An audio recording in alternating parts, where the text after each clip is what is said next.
ala sayyidina Muhammad. Allahumma shalli ala sayyidina Muhammad. Sallallahu alaihi wasallam. Dengan ibu siapa di mana? Saya dengan hamba Allah di Bandung. Baik Bu, silakan bisa bertanya langsung kepada Bu ya. Dalam sehat selalu. Silakan. Amin. Silakan. Yang ingin ditanyakan Bu ya, mengenai wanita yang haid.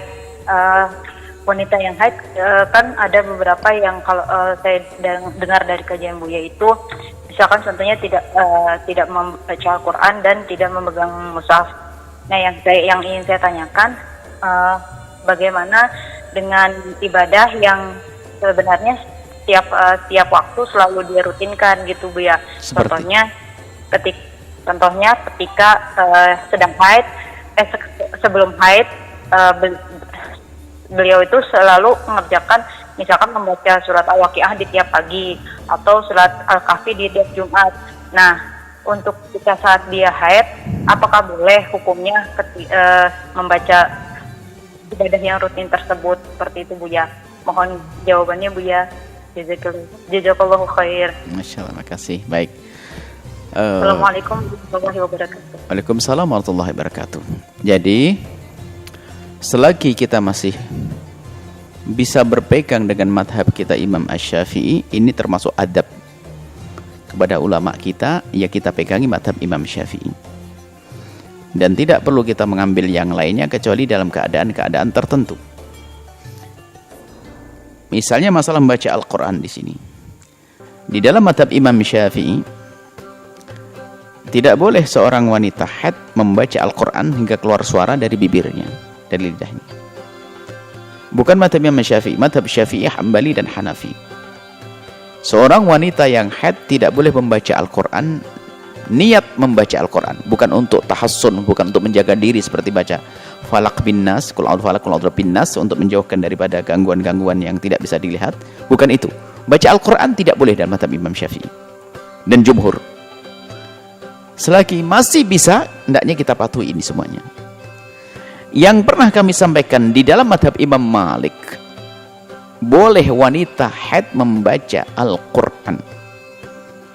Hanya kita tambahkan waktu itu adalah hanya untuk belajar mengajar. Nah, ini isyarat bahwasanya bolehlah kita mengikuti madhab Imam Malik.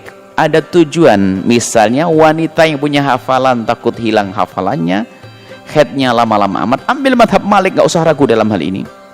Atau seorang ustadzah di kampungnya, subhanallah sudah jarang ustadzah, tak tahu ustadzahnya haid, gara-gara haid nggak ngajari Al-Quran, bubarlah nanti madrasah diniyahnya. Tetap ikut madhab Imam Malik. Ini kasus tertentu, boleh madhab Malik.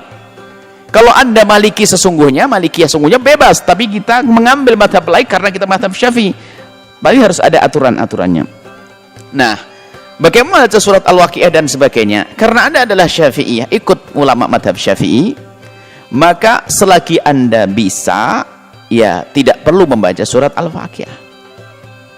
Tapi karena mungkin anda juga ingin mengajari anak-anak yang lainnya, gara-gara itu semuanya kemudian pada tidak membaca, madhab Malik boleh dipakai dalam keadaan biar apapun, boleh membaca surat Al-Waqiah sah dan dapat pahala.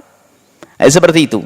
Kita tidak ingin di saat menghadirkan pendapat ini lalu diambil oleh sebagian orang untuk sekedar main-main. Sementara pertanyaan kami hadirkan madhab Malik ini adalah pertanyaan awal-awal kita keluarkan adalah ceritanya seorang guru SMA yang pelajaran agama di sekolahnya itu biasanya di jam-jam terakhir menjelang duhur. Guru baru duduk, kadang sudah keburu adzan, sudah gitu adzannya panjang lagi.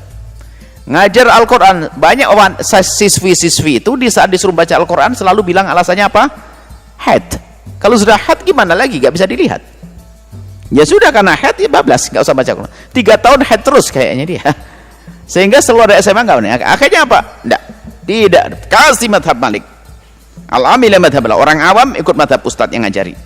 Tidak. Baca Al-Quran. Itu kan kasusnya. Nah, kemudian setelah itu ada tahfidzul Quran. Pada kebingungan, kalau saya tidak mengulang Al-Quran cepat hilang hafalan saya, beri madhab ini, sah-sah saja. Tapi kalau bisa orang normal tidak melakukan ini semuanya. Tapi boleh, tidak, madhab Malik tidak haram.